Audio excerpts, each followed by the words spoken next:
pertemuan kedua ya setelah pengenalan gitu. Nah, sebelum kita mulai, mari kita sama-sama baca basmalah ya. Bismillahirrahmanirrahim. Oke,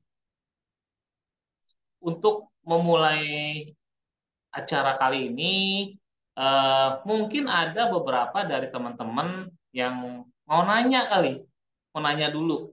Nah, ada yang mau nanya nggak kan kemarin kan kita udah bahas secara detail tentang USB dasar tuh, mulai dari A sampai Z, mulai dari pengenalan sampai eh, teknik scanning tipis-tipis tuh.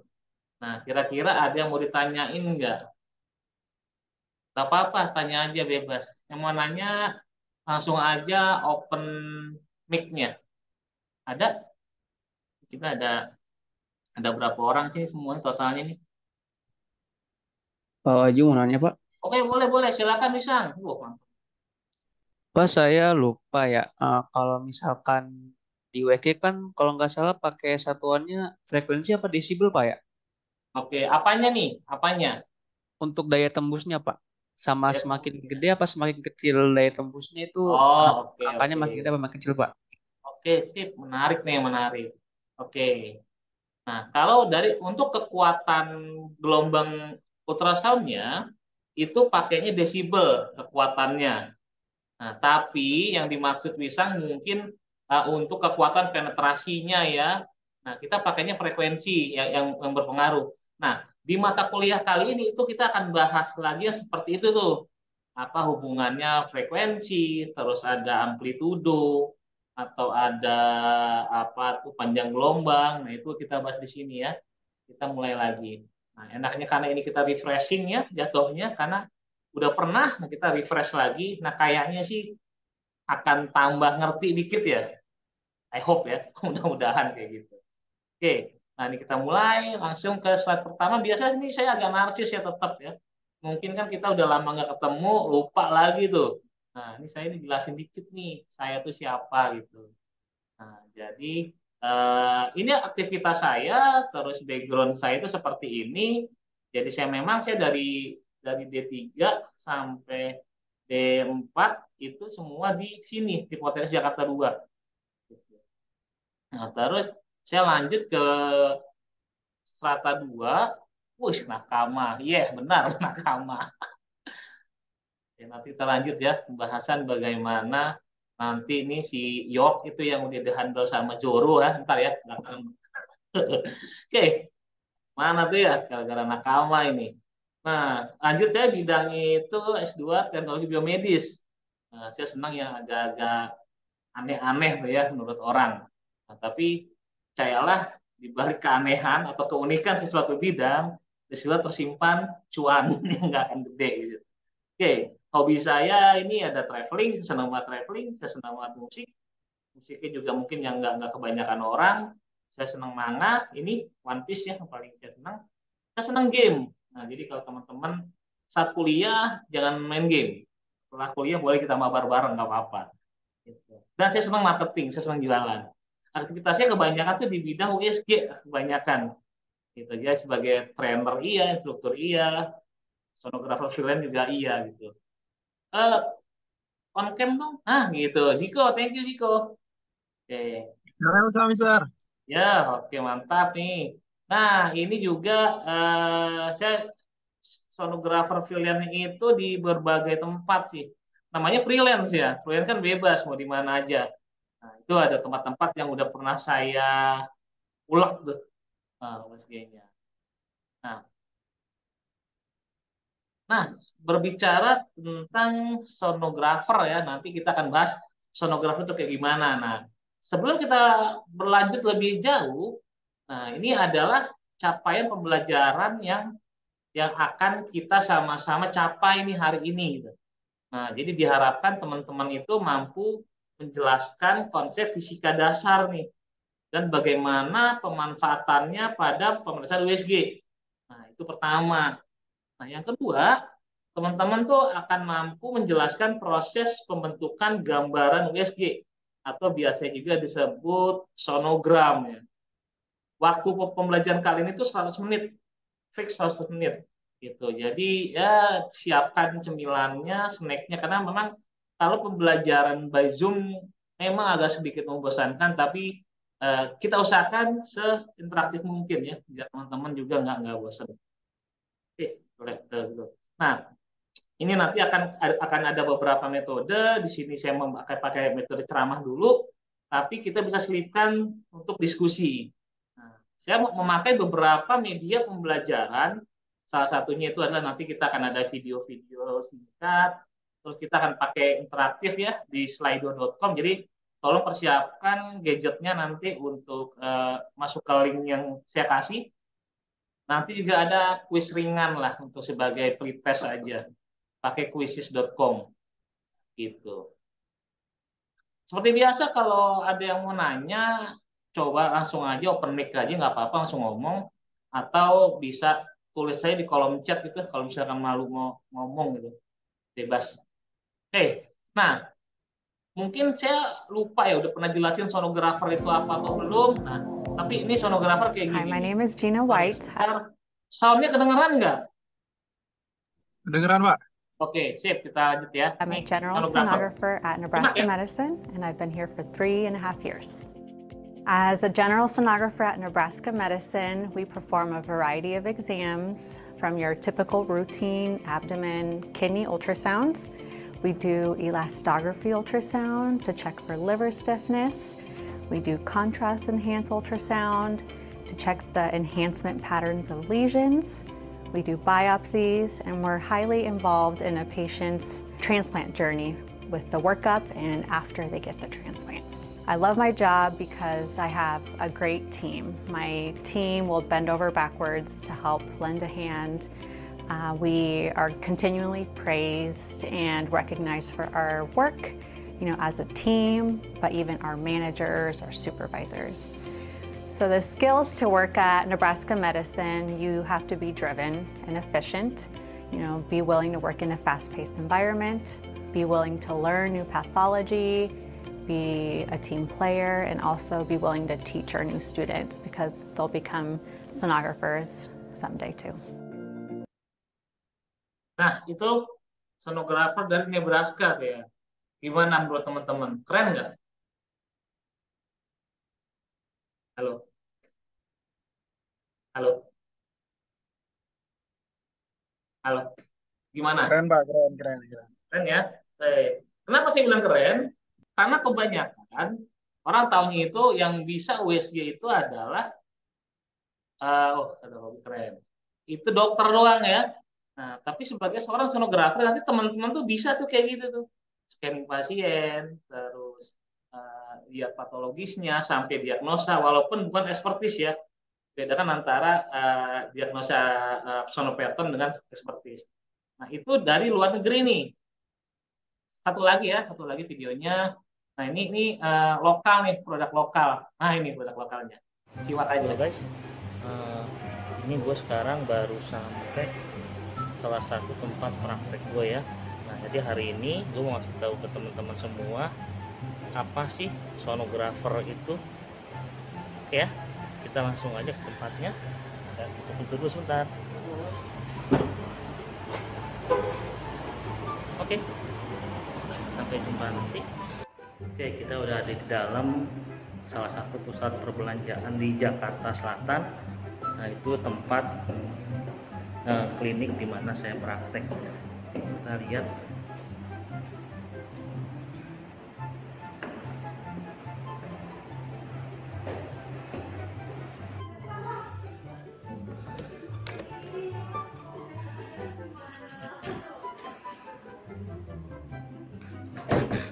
Nah, ini kita udah sampai di dalam ruang ultrasonografi atau USG. Ini adalah ruang kerja saya ya. Ini ada bed, udah juga dilengkapi oleh AC, dindingnya bersih, lantainya juga udah bersih. Ini alat yang saya pakai. Ini alat USG merek Mindray. Nah, di sini udah ada bangku, meja kerja. Oke, cukup nyaman, adem. dan yang pastinya juga bikin betah ya. Oke. Nah, kita akan lihat lagi lebih dalam bagaimana cara memakai alat ini dan apa aja sih yang saya kerjakan di ruangan ini. Jadi sebelum saya memulai melakukan pemeriksaan USG, karena ini masih zaman pandemi ya, jadi kita harus menyiapkan minimal alat pelindung diri. Nah, saya biasa tuh saya melindungi dari rambut ya. Kita akan memakai penutup kepala ini. Otomatis ini karena saya sudah berada di ruang pemeriksaan, jadi masker harus selalu dipasang. Saya juga pakai, oh iya, jangan lupa ini aksesoris cara copot. Jadi jam tangan itu saya taruh. Saya pakai baju gaun ya, gaun ini biasa dipakai juga untuk operasi. Jadi menghindarkan kita kontak langsung ke tubuh pasien. Oke. Karena ini pasiennya bukan merupakan pasien yang penyakit ya, penyakit ringan atau berat. Jadi klinik ini adalah khusus untuk pasien medical check up. Jadi APD yang dipakai berbeda dengan yang dipakai di rumah sakit yang memang menangani pasien COVID. Tapi tetap untuk pencegahan kita harus pakai APD seperti ini. Dan jangan lupa kita harus pakai handscoon atau sarung tangan karet.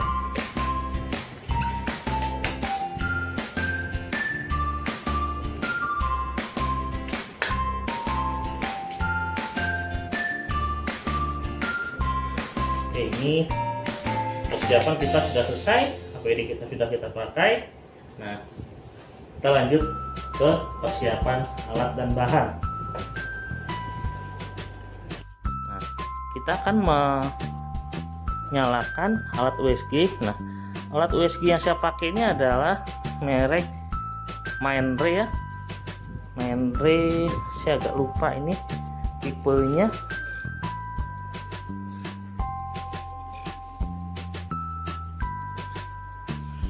Ini alat USG khusus untuk B-mode aja, jadi tidak ada Doppler. Nah, ini kita menyalakan alatnya dulu. Biasa untuk warming up atau bootingnya juga butuh waktu sekitar 30 detik sampai 1 menit. Oke, ini sudah mulai ya. Nah, kita bisa langsung mulai memasukkan data pasiennya. Oke, kita akan mulai masukkan data pasiennya seperti ini ya. Nah, terus data pasien seperti apa? Nah, kalau saya biasa permintaan seperti ini, oke, maaf untuk namanya saya tutup ya, nama dan foto pasiennya. Ini permintaan seperti ini. Nah, ini adalah jenis pemeriksaan yang dilakukan oleh pasien. Nah, salah satunya ada USG abdomen ya. Nah, nanti saya akan mengerjakan sesuai permintaan ini. Kalau nggak ada permintaannya, nah saya nggak lakukan. Oke, ini kita langsung masukkan data seperti ini. Ini kita masukkan sesuai medical recordnya. Oke, ini nanti saya akan masukkan namanya. Setelah itu kita akan mulai melakukan pemeriksaan.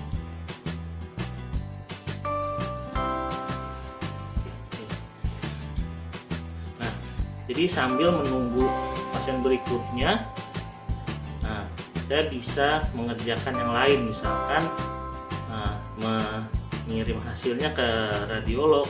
Nah, jadi hasil yang sudah saya print tadi itu bukan saya yang baca ya.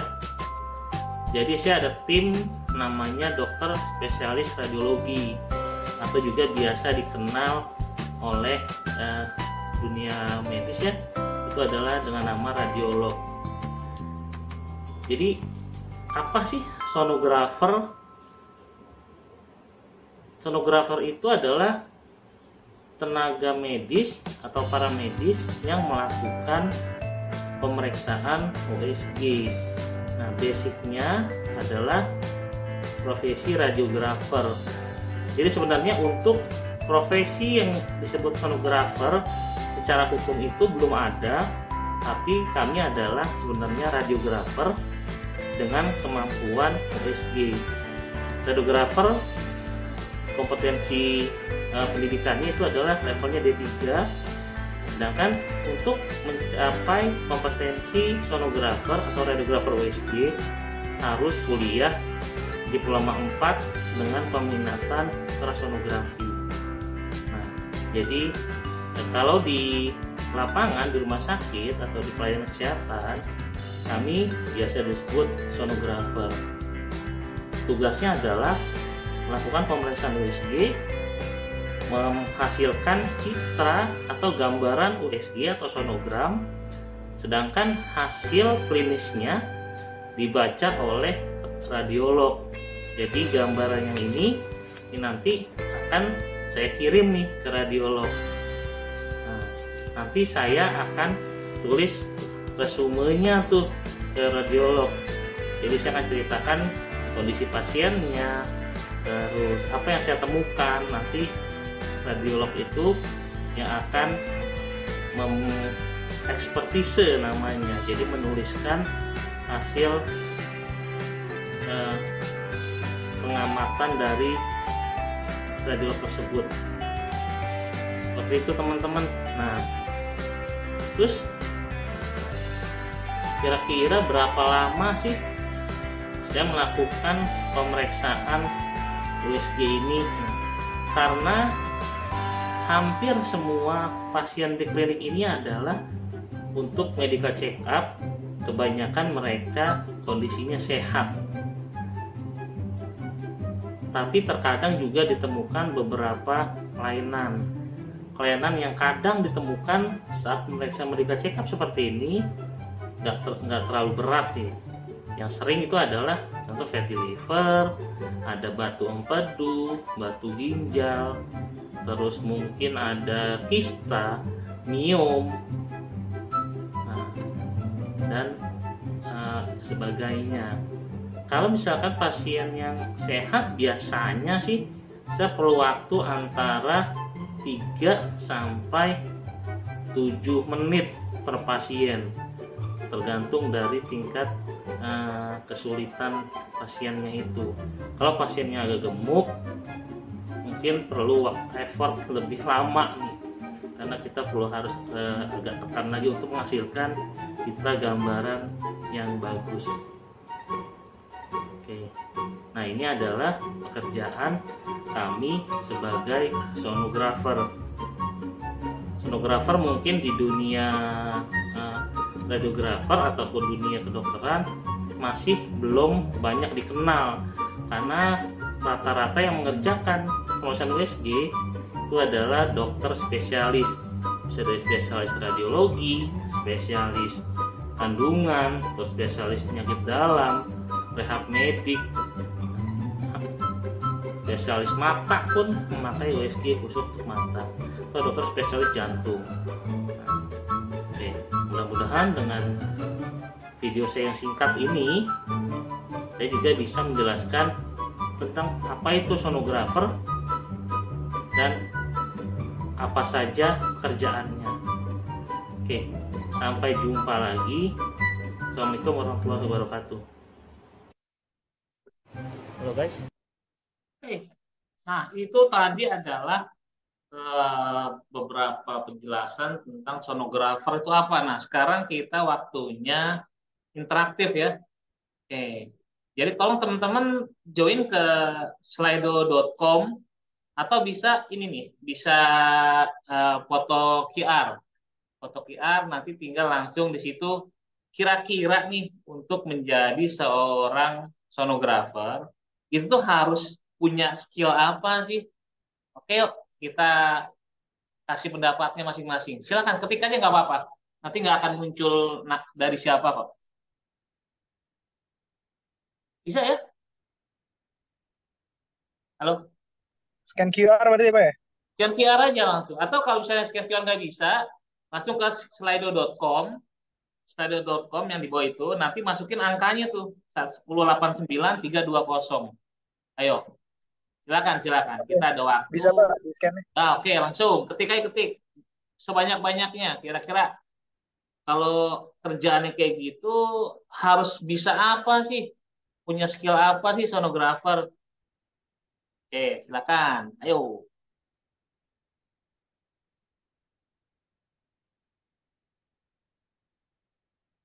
Oke, apa nih kemampuan?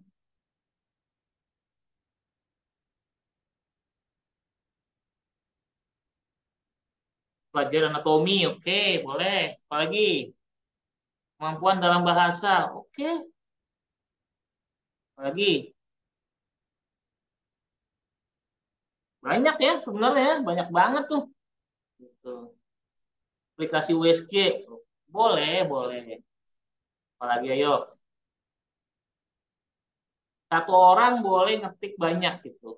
Langsung to the point juga nggak apa-apa, nggak harus kemampuan dalam gitu. Bahasa, kita mau membagi waktu, banyak waktu. Oke, terus apa lagi? Pasien, oke, interaksi sama pasien, keluarga, lagi interaksi pasien paling banyak nih. Kemampuan menangani pasien tuh ya paling banyak nih.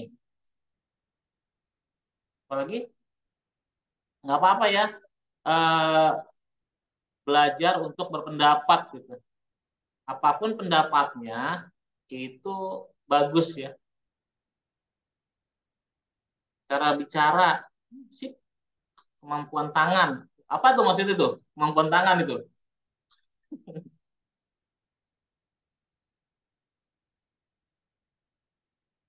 Ayo, ayo, ayo, ayo. Masih ada waktu lah. Terus nggak apa-apa. Paling banyak pasien ya, kemampuan pasien. Mengecek organ, keterampilan tangan. Oke, keterampilan tangan mengecek organ. Maksudnya gimana tuh? Cara berbicara ke pasien, komunikasi, memegang transducer yang benar. Oke, good ya. Oke. Ada lagi? Ada lagi yang itu? Terus ya terus nggak apa-apa.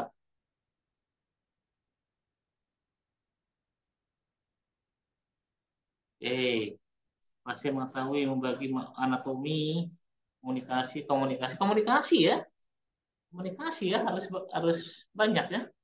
Ada lagi nggak? Oke, jadi dari sekian banyak nih yang paling banyak itu kemampuan berinteraksi dengan pasien.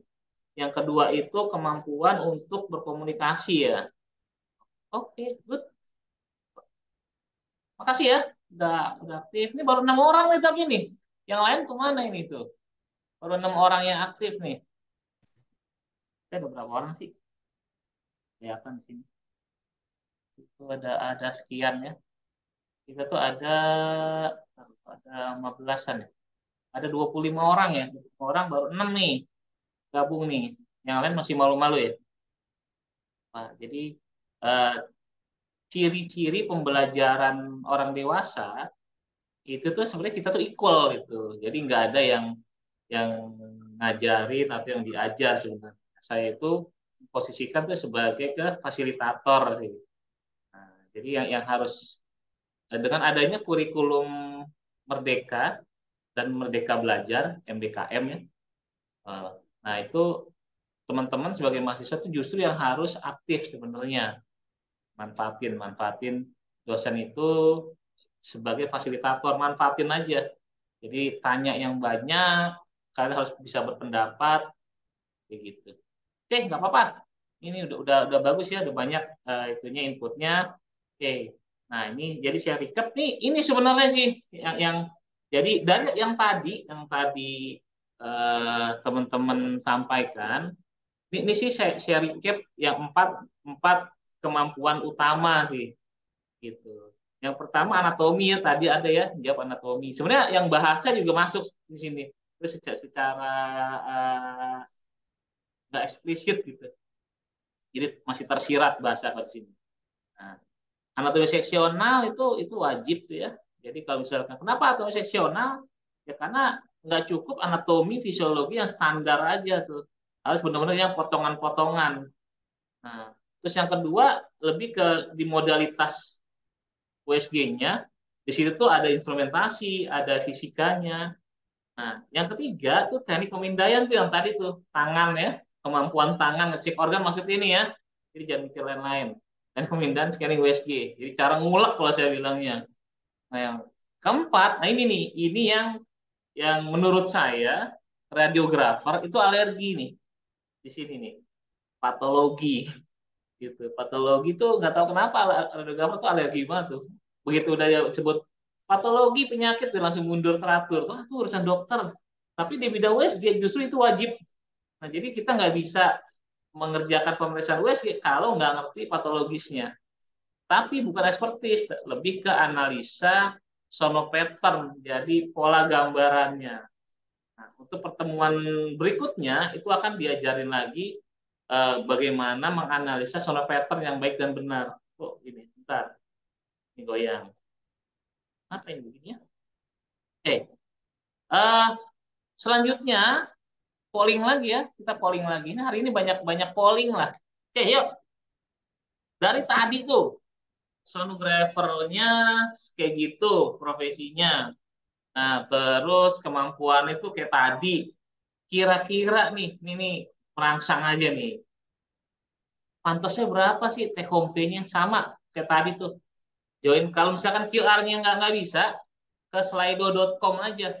Slido.com nanti di situ akan masukin angka yang ini nih 1089 320 langsung ke polling ini. Yalah, gasken lah berapa tuh? Nah, kenapa saya nanya ini pakai kayak gini? Karena biasanya kalau saya tanya satu-satu itu jawabnya malu-malu ya. Nah, kalau ini kan nggak ketahuan yang jawab siapa. Jawab aja per jam, per bulan coba. Biar biar relate sama radiografer ya. Walaupun sebenarnya sonografer itu bukan per jam, per per tindakan sebenarnya. Nah, tapi kita coba dilihat aja, kita kumpulin tuh sebulan, samain sama si radiografer yang umumnya. Nah, kalau untuk sonografer nih, sonografer itu tanda kutip ya berapa? Nyicil motor apaan ya? Gitu, motornya jelasin dulu dong, bulanan 10 juta. Oke, boleh. Jangan buat nyicil motor dong, buat beli motor tiap bulan, begitu harusnya. Gitu. Jangan nyicil, aja nyicil dong, nanggung amat. Beli motor tiap bulan, gitu, baru enak. Oke, apalagi? Berapa tuh? Take home pay per bulan nih. Pertanyaannya saya kurang tuh, benar. Take home pay per bulan. Mas Wahyu, kenapa sih nanya-nanya take home pay? Ya gimana ya? Itu kan salah satu penyemangat. 8-10 juta mungkin. Mungkin coba aja. Bisa buat gerakin hobi. Nah, ini hobi nih. Hobi itu ada nilai nilai yang goib ya. Nah, karena hobi itu nggak bisa diukur. Hobi itu bisa jadi 10.000, ya Jiko ya. Jiko tahu-tahu nih kalau ngomongin hobi nih. Bisa sampai ratusan juta. Ngomong hobi itu goib. Apalagi Benar ayo. Pak, goib Pak, goib. Nah gitu. Muncul tuh orang itu. Oke, berapa? 80 juta. Pantas gak? Dengan skill yang tadi. Pantas Pak. Pantas ya. Pantas 80 juta ya. Lebih sih Pak, insya Allah. Per pasien di atas UMR. Maksudnya satu pasien 5 juta gitu. Ih, canggih banget. UMR kan 4 juta, berarti satu pasien 4 juta ya anggap ya. Kalau sehari ngerjain 10 pasien 40 juta sehari ya. Di ajib tuh. Menarik ya, menarik tuh. Per bulan 10 juta. Nah, ini kalian kenapa ya dengan angka 10 juta ya? Itu angka yang nggak bisa ditembus ya?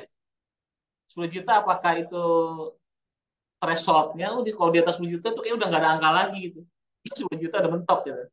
Atau masih mikirnya itu di dunia standar rata-rata gitu.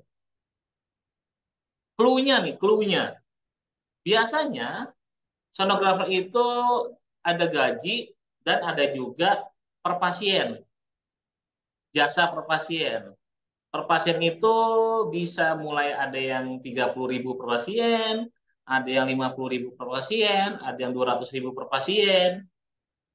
Kita ambil rata-rata 50.000 deh per pasien deh. Kalau sehari ngerjain berapa? 20 pasien, kali angka tadi, kali 20 hari. Ada yang bisa ngitung? Berapa? 20 Berapa juta. kok? 20 juta, Pak. 20 juta. Emang enak kalau ngomong sama cuanus tuh gitu. Ngomong sama cuanus tuh cepet ngitungnya, satset banget. Nah, gitu ya. Balik lagi ini nggak salah karena memang eh, kebayang itu seperti ini. Karena teman-teman ngebayang itu ya radiografer kan segini gitu. Radiografer kan 8-10 jutaan. Karena USG radiografer ya sama lah. Nggak ada salah, nggak ada salah. Nah itu rentangnya ini saya kasih bocoran. Ini yang real ya, real case ya. Tentang sonografer itu tergantung sonografernya. Apakah dia kerja sebagai sonografer pasien atau aplikan. Itu kalau rata-rata teman-teman yang saya amati ya, yang udah real case tuh, itu di angka 15 sampai 35 tentangnya. Segitu tuh. Menarik gak? Mulai menarik gak? Mulai, Pak, mulai. Mulai menarik ya. Ah, segitu tuh tentangan itu. Nah, siapa ngetik nih? Ayo ketik nggak apa-apa. Gue tungguin nih. Saya, gue lagi praktek nih, jadi ngomongnya saya. Lupa.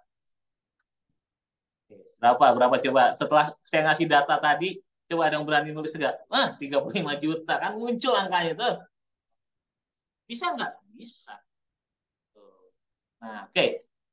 Tapi sebenarnya bukan bukan angka itu, lebih ke ini, lebih saya ke memotivasi USG itu kan pelajarannya menurut menurut saya ya, itu yang paling sulit untuk di dunia radiografer. Karena yang tadi kita harus bisa sono pattern dan banyak banget teori-teorinya. Saya aja sebenarnya masih belum berhenti belajar. Karena makin saya belajar makin mumet gitu materi-materinya. Nah, kenapa saya masih sedang belajar? Karena angka itu semakin belajar semakin tambah semakin nambah gitu. Nah, sesuai dengan skillnya. Oke, ini intermezzo sih sebenarnya. Ini kita yang lain. Nah, gitu.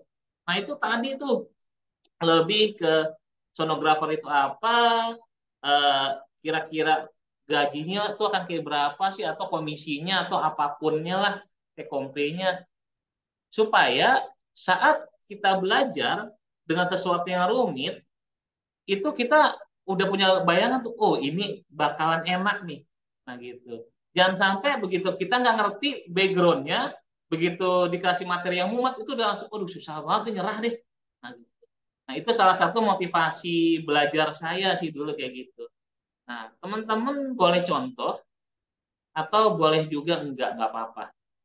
Nah, karena tiap orang punya motivasi yang beda-beda. Kalau saya motivasinya yaitu tadi cuaners ya, saya masuk tim cuan pokoknya. Selama ada cuan itu saya bisa labrak semuanya lah. Itu motivasi saya, tapi kalau teman-teman kan beda-beda ya. Nah, makanya saya kalau cara saya tuh belajar biar nggak jenuh, ya saya ngitung. Nah, gitu. Oke, kita langsung masuk ke materinya. Apa sih pemeriksaan USG atau brandnya dari ultrasonografi? Nah, ini saya ambil dari pengertiannya Bu Gandosari ini ya. Jadi pemeriksaan penunjang diagnostik memanfaatkan gelombang ultrasonik atau ultrasound. Nah, frekuensi tinggi. Nah, berapa tingginya? Tadi tanya sama Wisang tuh. Tingginya berapa? Kira-kira butuh berapa? Pemeriksaan ini pakai frekuensi berapa? Pemeriksaan itu pakai frekuensi berapa? Nah, gitu. Yang pasti, nah ini salah satu alasan juga kenapa saya dulu itu mau belajar USG. Karena non radiatif. Jadi dia nggak pakai radiasi pengion. Kebanyakan kalau radiografer kan gayanya doang ya. Oh penjadi radiografer, begitu ada X-ray pada kabur gitu kan, expose kabur gitu. Ngapain gitu kan kalau masih takut ya. Jadi kalau teman-teman yang udah mau radiografer, ya udah hadapi tuh X-ray-nya emang kayak gitu. Yang penting kita bisa penanganannya biar nggak kena radiasi yang banyak. Nah, saya sama kayak gitu, yang takut radiasi takut, tapi Makanya udah USG aja deh. Dan juga tidak menimbulkan rasa sakit atau non traumatik gitu. Nah, pemeriksaannya itu relatif murah dan pemeriksaannya juga cepat. Boleh nggak kasih pendapat murahnya tuh di mana ya? Pemeriksaan relatif murah. Anda mau kasih pendapat satu orang, ini saya nggak tunjuk ya. Coba belajar berpendapat. Siapa ayo? Relatif murah. Apanya yang murah?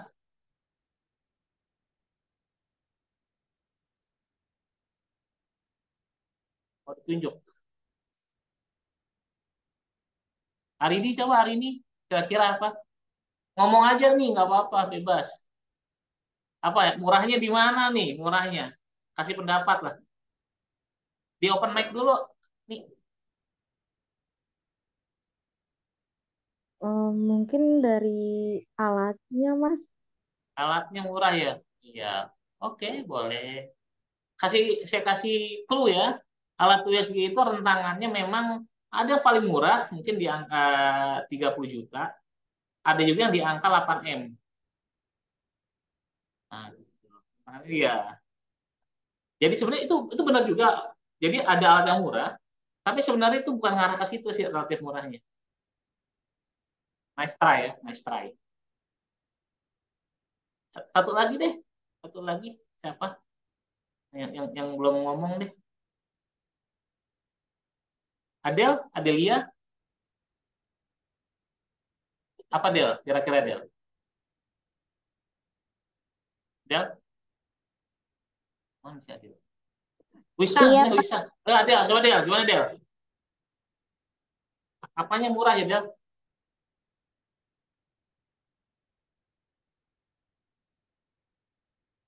Sebut aja nggak apa-apa. Terus saya jelasin setelah ini. Jangan nanya lagi.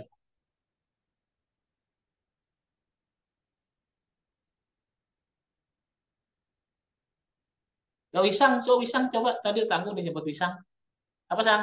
Ya Pak, kenapa Pak? Murahnya itu Kenapa di mana Sang? Mas kurang apa kenapa murah gitu Pak? Maksudnya Apa? ini kan pemeriksaan relatif murah nih. Saya tulis di sini nih. Ya Nah Pak. kira-kira menurut Wisang, Hmm. yang murahnya itu dari segi mananya? Gel Pers USG-nya. Ya, oke, gel USG-nya. ya Pak, persiapan alat dan bahannya murah karena kan Iya. gel USG aja. Selain nama alatnya gitu Pak. Benar, benar, benar. Jadi yang murah itu adalah kos produksinya sih. Alat dan bahan itu murah, alat bahannya, alat bahan habis pakainya. Kos produksi itu apa kalau di radiografer? Kalau di ronsen? Film ya, Eh, film Film Pak ronsen kalau kan? zaman dulu. Iya, listriknya, pencuciannya, tenaga kerjanya, kan murah-murah tuh. Nah, tapi kalau kita bandingkan pemeriksaan torak nih ya, torak foto ya, dengan USG abdomen, mahalan mana? Kira-kira? Torak sih, Mas. Torak, USG abdomen. Oh torak Pak. torak dong. Satu film aja, satu lembar itu mungkin 20.000 ya. Tapi tarifnya, mahalan mana tarif pemeriksaannya? USG abdomen sama foto toraks mahalan mana? USG, Mas. USG. Ini udah pernah PKL kan ya, teman-teman ya? Nah, tahu tuh. Toraks itu mungkin sekarang 150.000 ya. Saya nggak tahu, udah lupa terakhir berapa. Tapi USG abdomen itu 700.000 tarifnya sampai 1 juta. Tapi kosnya murah banget. Kalau USG abdomen itu mungkin butuh butuh kos produksinya itu cuma 10.000. Buat apa 10.000? Buat gel tadi ya, siapa si Rory ya? Bisa buat gel, buat tisu, buat listrik, buat kertas USB-nya. Nah itu paling juga 10.000 lah. Genepin deh 20.000. Tapi kalau toraks, film toraknya udah 20.000. Belum listriknya, belum yang lain-lain. Kenapa? Lebih mahal si USG itu karena teknologinya dan teknik pemeriksaannya yang mahal. Jadi dokternya dibayar mahal, radiografer USG dibayar mahal. That's why take home pay-nya bisa 3 atau 4 kali lipat dari radiografer kebanyakan. Itu saya mau ngarahin ke situ. Dan pemeriksaannya USG cepat banget, nggak tempel jadi. Kalau misalnya kita ada kasus APP, apendikografi ya, Masih ingat nggak pemeriksaannya apa? Gimana cara pemeriksaannya? Masih ingat nggak? Ini udah dapet ya materinya, udah PKL juga nih. Coba Minda, Mbak Minda, apendikogram. Gimana cara ngejar apendikogram, Mbak Minda? Iya Mas, itu ada 3 posisi Mas. Nah, misalkan pasien datang sekarang nih, Mbak Minda. Sekarang tuh jam jam setengah 3, mau APP. Langsung dikerjain nggak, Mbak Minda? Enggak Mas, tunggu 8 jam dulu. 8 Soalnya jam kan ngapain dia? soalnya kan dia udah minum apa media kontrasnya dulu. Oh, belum belum minum dong, baru datang. Dia suruh buat minum, 8 jam kemudian baru dikerjain ya. Iya Mas. Gitu. Nah, gitu tuh. Pasien curiga appendicitis, melakukan pemeriksaan APP, itu butuh waktu 8 sampai 12 jam. Karena kan 8 jam itu kan masih puasanya dulu kan. Begitu puasa, minum minum apa kontras itu barium, nunggu lagi berapa jam lagi. Jadi besoknya baru bisa dikerjain. Tapi memakai USG, dia datang dengan kondisi mungkin apendisitis curiganya. Itu langsung dikerjakan, langsung ditempel, langsung kelihatan tanpa pakai kontras. Nah, secepat itu prosesnya. Nah, jadi pemeriksaannya emang relatif cepat. Jadi nggak usah rumit-rumit. Tapi dengan catatan si radiografernya atau si sonografernya atau si dokter yang ngerjakannya itu mampu untuk mengerjakannya. Nah, kayak gitu tuh. Dan peralatan juga gampang pemeriksaan. Nah, itu adalah ultrasonografi. Nah, itu juga yang bikin saya juga semangat banget nih di bidang ini karena keren banget. Simple, tapi memang kerennya kalau kita udah bisa. Tapi kalau masih belajar, tuh rumit pasti jelimet. Ini kita lanjut nih, materinya masih banyak. Bentar, ini nggak jalan ya? Ini saya ya? Oke. Belum jalan, Pak. Nah, Udah, Pak, udah. oke ya. Nah, sekarang kita lanjut ultrasound tuh apa sih gitu. Jadi kita memakai yang namanya gelombang ultrasonik. Kan gelombang suara itu kan ada range-nya tuh, ada kategorinya. Yang kita dengar itu adalah sound sekarang nih 2 sampai 20 20 ribu hertz sampai 20 kilohertz. Nah, ada yang namanya infrasound, infrasonik. Pokoknya di bawah 20 hertz itu kita juga udah dengar. Di atas 20 kilohertz, nah itu udah ultrasonik tuh. Tapi gelombang ultrasound yang dimanfaatkan untuk pemeriksaan USG itu nggak semuanya. Karena di bawah 2 MHz itu destruktif banget. Karena dia sampai kulit itu ngerusak kulit. Yang kita pakai itu di atas 2 sampai 15. Di atas 15 juga udah nggak bisa. Nah, gitu. Ini adalah rentang dari si gelombang. Nah, kita mulai masuk materi yang utamanya ke basic ultrasound fisiknya nih. Nanti kita akan bahas tentang velocity, kita juga akan bahas tentang amplitudo, apa itu panjang gelombang, atau apa itu frekuensi, terus hubungan antara amplitudo dengan gambaran gimana, dengan frekuensi gimana, gitu. Ya setelah ini kita quiz nih, masalah ya. Nah, kita pretest dulu sebentar ya. Nah nih, kita nanti gabung ke quiz. Nah, ini kelihatan nggak ini yang kuisis? Ngeliat nggak? Kuis kelihatan, Pak, kuisnya. Ya, join my quiz ya. Oke. Nah, teman-teman masuk aja ke joinmyquiz.com atau mau pakai QR ya? Mau QR juga boleh nih. Mau pakai QR ini nih. Scan aja QR-nya. Nanti masukin tuh 398314 kodenya. Semuanya ya, masukin ya. Nanti ini ada pretest.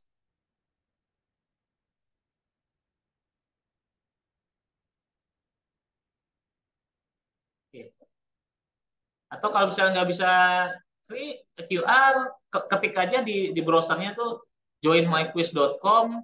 Nanti begitu masuk langsung masukin kodenya tuh 398314. Oke, silakan. Kita ada waktu sekitar 10 menit lah di sini. Nanti teman-teman akan eh, jawab itu ya, jawab pertanyaannya. Screenshot Mas, kelihatan nggak sih kok di sini? maaf, ini layarnya tuh masih di PPT kuis, Mas, Oh, belum. oke. Sebentar. Saya share. Nah, ini kelihatan kah? Oke, kelihatan, Mas. Oke, sip. Oke, silakan. Oke, udah dari ini, udah Sofwanudin. Yuk, silakan. Ini ada 25 orang ya. Oke, yuk, 25-25-nya masuk.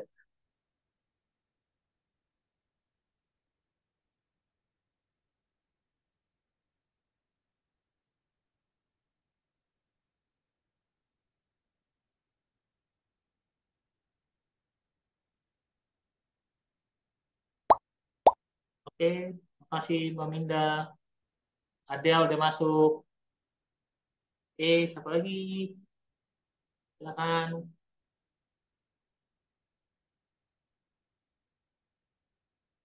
Kalau udah semua, baru nanti saya mulai.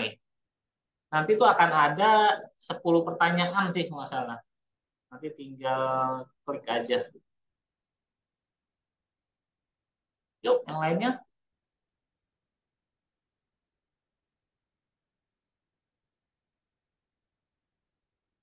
Mbak Firhatul, Iya, silakan. Mas. Mas kuis. Rory, ada Dava lagi. Makasih Anggun. Anggun di join. Ada Dera, Super Ken. Wih, Super Ken. Super Ken tuh mana? BTR ya? Ken ya?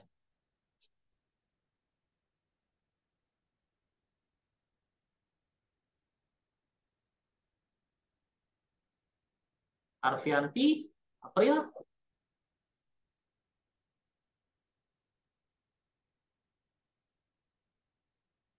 Kak Pamela, Selina, lagi nih. Reza banyak nih orang ini padahal. 1, 2, 3, 4, 5, 6. Oke. Saya masih tunggu ya. Saya masih tunggu ya. Udah mulai ya. Oke. Adam. Atul. Oke. Lagi.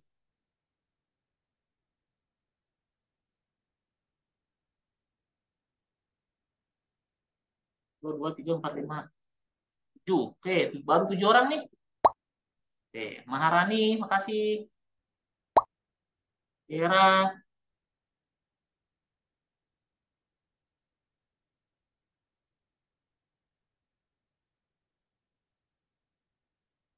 Ada yang masih kesulitan untuk gabungnya? Bisa ya? Gampang kan? Tinggal itu doang. Oke. Oke. Udah mulai banyak nih. Satu lagi yang belum nih. Kita lihat juga ada 11 orang. Itu pesertanya, pesertanya 21 ya. 21 kurang saya 20. Oke, 12. Harusnya 20 ya, 20 orang nih. Oke, yuk 5 lagi, 5 lagi. 8 lagi. Yuk, siap. Masih kasih waktu 1 menit deh. Biar kita nggak ketinggalan materinya. Rory udah belum ya? Udah gabung belum? Namanya siapa, Ri? Rory.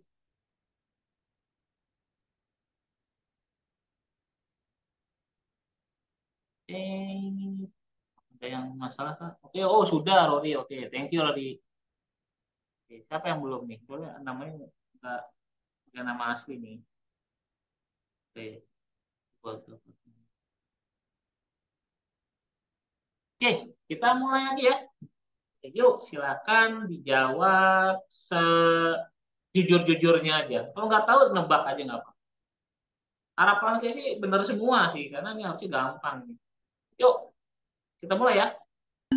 Tuh, enggak. Jangan lama-lama mikirnya, karena satu soal 10 detik. Nah, mikirnya. Tuh, silakan. Oke, Adam. Wih, Adam. Kira. Ya ampun, masih ada salah. Salah.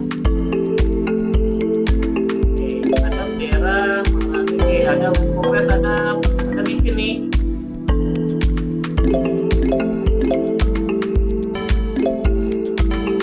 Oke, siapa lagi? Oke, nah, nih. Susulan nih, Adam nih. Adam sama Dera.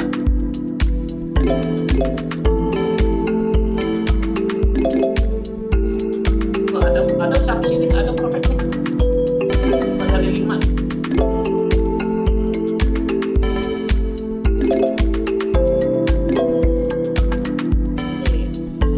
Nah, ini salah satu.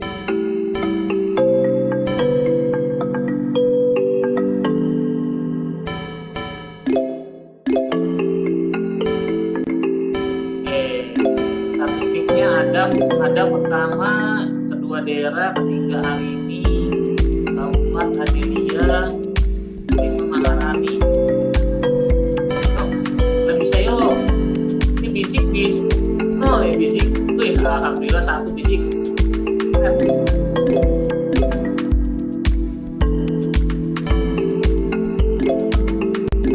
Ayo Selina, satu lah jawab.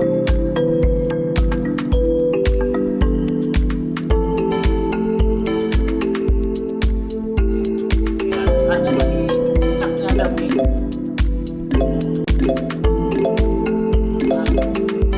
Sama masih ada, masih Dera, masih Arini. Oh, ada 4 sama Arini. Arini langsung nyalip. Keren.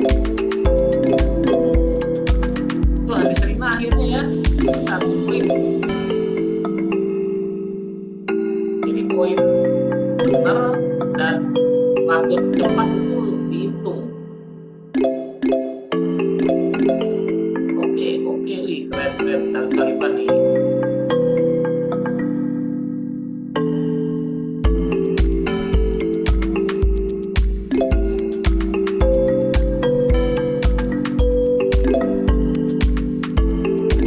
Lanjut. Kayaknya sih Adam nggak tergantikan nih, tetap di atas nih. Soal habis ya. Habis. Jadi Adam tuh siapa ya Adam ya? Adam Warlock siapa? Saya Pak. Wih, mantap banget.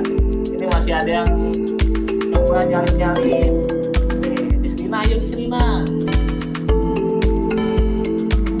Oke, masih. Kita tungguin ada 2 lagi nih yang belum selesai. Firhantul sama Selina. Aku langsung naik ke 5. Oh, Dera dari kedua langsung ke 6 nih Dera.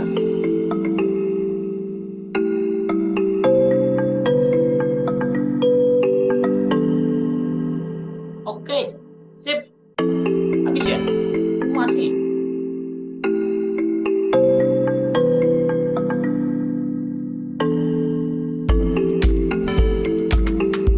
Oke, jadi statistiknya di sang pertama Arini, Adel, Mahalini, Firhantul ya. Oke, sip lah. Mantap. Stop share dulu. Nah, saya matiin dulu itunya dulu sebentar. Oke. Nah, Wisang, kenapa bisa paling tinggi tuh, Sang? Menurut lo, Sang? Coba. Wallahu alam Pak. Lu berarti lo nebak-nebak dong ya? Enggak Pak, ingat-ingat aja Pak. Oh, ingat. Wih, keren ingat. Nah, itu ya, itu sebenarnya materi-materi basic banget dan harusnya itu benar semua tuh, karena tuh simple banget. Nah, jadi ini kan materi pengulangan aja. Oke, ini gue balik lagi ke materinya nih. balik ke materinya. Jadi apa aja sih yang tadi sekalian ngejawab ya, ngejawab eh, yang tadi materinya. Oke, kita lihat. Nggak dapat hadiah, Pak. Dapat lah nanti. Santai, santai. Sans, sans. Maaf, Pak, bercanda, Pak. Ada. Saya juga bercanda sih ngasih hadiahnya.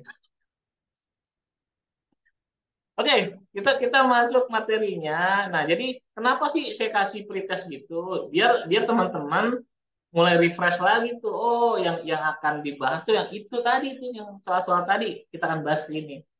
Nah, mungkin bahasnya tuh nggak yang sampai kayak fisika murni gitu ya, tuh rumit banget. Nah, jadi ini saya coba sederhanakan sesuai dengan keilmuan kita nih di bidang sonografi. Nah, nggak yang sampai detail banget. Nah, ini juga tadi ada velocity ya. Jadi nanti kita akan bahas. Jadi gelombang itu pasti ada kecepatannya, kecepatan rambatnya.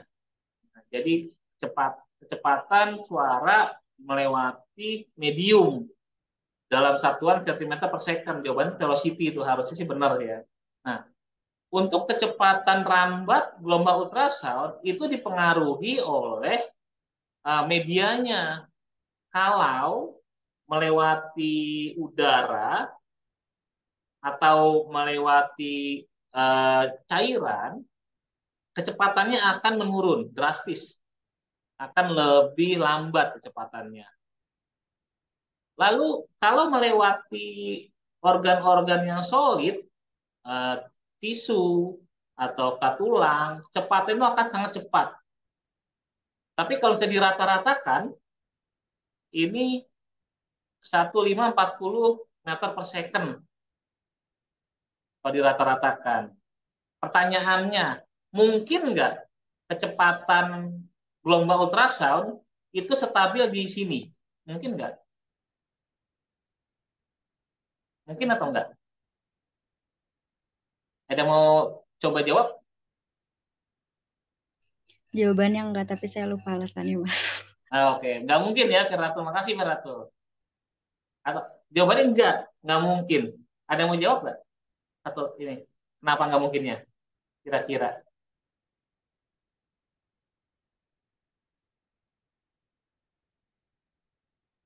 Ada? Apa tadi pertanyaannya apa, Pak?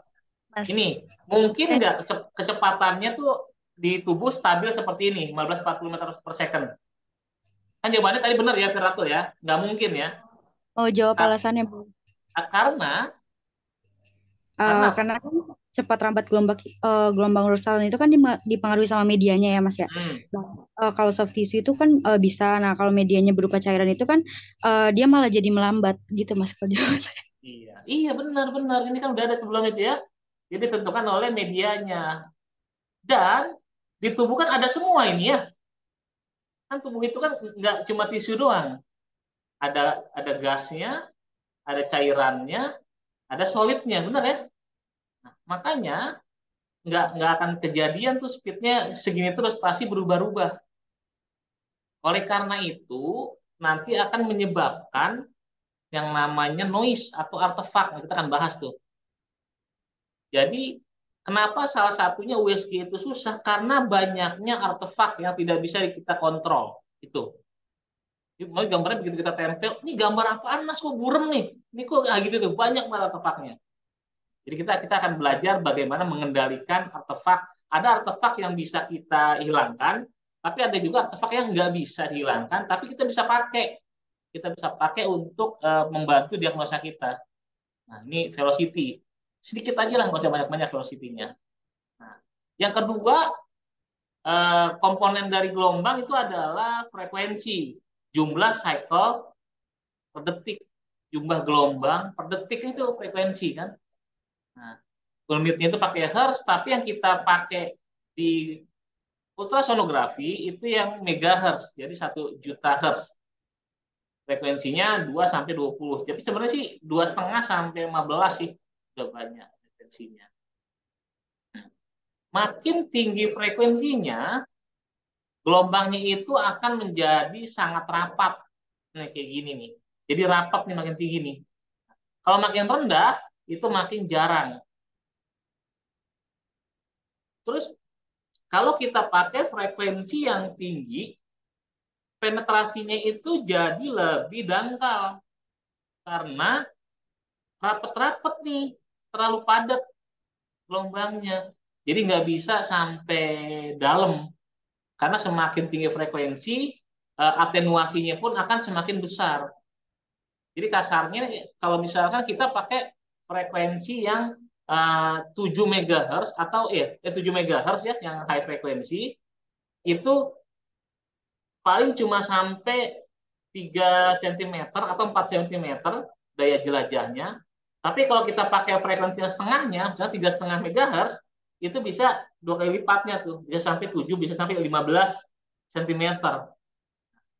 Jadi itu tadi tanya sama Wisang tuh, yang mana Mas kalau untuk penetrasi? Berarti kita pilih frekuensi yang lebih rendah. Kalau mau penetrasi lebih dalam, berarti kita memakai frekuensi yang rendah, 2,5 sampai 5 MHz.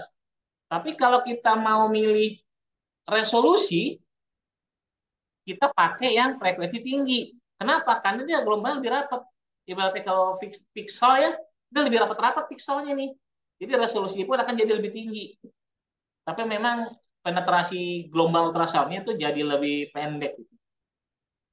Tinggal kita sesuaikan, kita mau periksa organ mana. Misalkan, kita mau periksa organ yang di superficial, misalkan tiroid lah ini. Tiroid kan adanya kan di permukaan tuh, nggak tahu jauh dari kulit. Nah, kita pakai frekuensi yang mana? Yang tinggi ya, frekuensi tinggi. Kita butuh resolusi tinggi karena small part. Kita juga nggak butuh yang dalam-dalam kok, cuma segini udah cukup.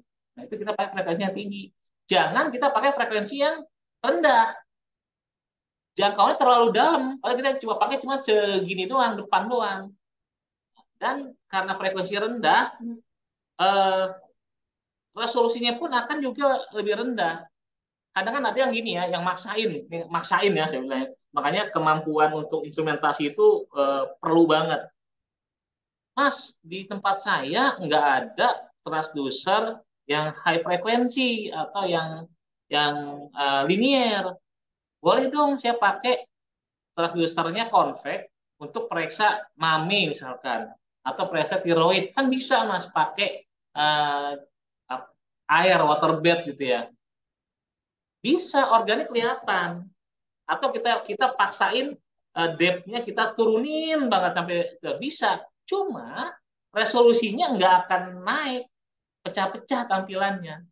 Nah, kayak gitu. Jadi perlunya kita pengetahuan fisika dan instrumentasi itu untuk itu. Jadi kita pakai untuk pemeriksaan. Gitu ya. Oke, kita lanjut lagi ke panjang gelombang. Nah, jadi panjang gelombang itu adalah satu cycle. Satu puncak, satu lembah, nah gitu tuh kalau ngapalinnya biasanya. Satu cycle berapa. Terus gimana hubungan antara si velocity, frekuensi, sama si panjang gelombang? Ini kayaknya udah hafal gitu ya. Ini dari zaman SD saya udah diajarin nih. Nggak tahu ya SD-nya. Teman-teman harusnya udah bisa lah. Nah, jadi kalau misalkan speed-nya itu kita lambangan V, terus frekuensi itu F, lambda itu adalah panjang gelombang. Jadi velocity itu berbanding lurus dengan frekuensi dikali panjang gelombang. Nah, jadi panjang gelombang dan frekuensi akan selalu berbanding terbalik. Kalau frekuensinya tinggi, otomatis panjang gelombang itu akan jadi rendah. Dan kalau panjang gelombangnya tinggi, frekuensinya rendah. Dengan catatan speed-nya itu konstan. Mas kok pakai rumus-rumus? Ini akan kita pakai masalahnya nanti. Kan USG itu juga bisa menentukan velocity dari flow. Nah, itu akan rumit lagi tuh nanti di efek Doppler. Nanti ada namanya Doppler shift, efek Doppler, kira-kira frekuensi nimbusnya, Nyquist frekuensinya, nah gitu macam-macam. Ada aliasing. Nah kita belum ke situ lah. Ini masih USG dasar. Nanti kalau teman-teman minat lanjut di peminatan USG, itu akan belajar lagi tuh lebih rumit lagi, lebih rumit lagi. Tapi jangan khawatir, di balik sesuatu yang rumit itu ada yang rumit lagi, gitu pokoknya. Nah, gitu ya, punya akan selalu rumit. Oke, kita lanjut lagi, lanjut. Amplitudo. Nah, amplitudo itu apa sih? Amplitudo itu adalah kekuatan atau intensitas si gelombangnya. Jadi kalau kita lihat grafik tuh tadi sinusoidalnya, itu tinggi dari gelombangnya itu si amplitudonya. Mana ya? Nah ini nih, ini satu gelombang, set gitu ya. Nah ini nih, kelihatan nggak konsep pointersnya? Mouse saya kelihatan nggak mouse panahnya? Halo, Coba gerakin, Mbak. nih Oh, Kelihatan, gerak-gerak. Pak. Kelihatan, kelihatan Mbak. nggak? Kelihatan ya? Kelihatan. Oke, sip, sip. Oke, nah ini tinggi gelombang ini itu adalah amplitudonya. Ini nanti berhubungan dengan kekuatan dari si gelombangnya. Gitu. Misalkan kalau misalkan makin lemah nanti makin nggak kelihatan jadi gambaran. Makin tinggi amplitudo, hasil di gambaran monitor itu akan makin terang. Jadi makin makin bright gitu. Kalau makin rendah tuh makin gelap. Kayak gitu. Dan si amplitudo itu bisa diperkuat atau diperlemah biasanya nih. Nanti ada yang namanya gain atau penguatan dari gelombang. Dan gelombangnya kan karena kan sistemnya kan gelombang pantulan ya, gelombang echo nanti gema. Jadi kan yang membentuk gambaran USG itu kan bukan ultrasonnya tapi gemanya. Nah, gema itu kadang baliknya itu lemah gitu. Kayak kita misalkan main bola bekel, kita ada bola, kita taruh bola pantulannya pasti nggak setinggi dari awalnya, paling turun lama-lama kan rendah. Gimana caranya buat jadi bagus, lebih terang? Ya kita atur gainnya.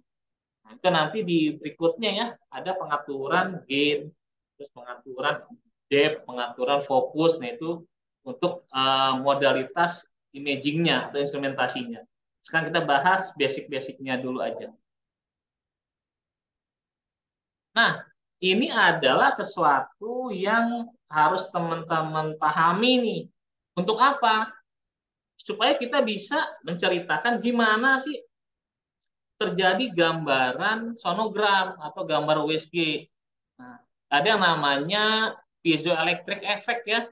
Jadi dari tekanan ke listrik, nah itu piezoelectric gitu. Ada yang salah nggak tuh tadi jawabnya tuh? Itu harusnya obvious banget ya, jelas banget itu. Piezoelectric gitu. Piezo itu kalau udah bahasa Italia itu tekanan, piezo. Nah, elektrik itu listrik. Nah, jadi ditekan jadi listrik. Itu sesimpel itu sih. Jadi si Curie, Jacques Curie sama Pierre Curie itu orang Prancis kayaknya itu ya. Itu menemukan ada suatu benda, ini kalau diinjak nih ditekan ada listriknya gitu, simpel itu.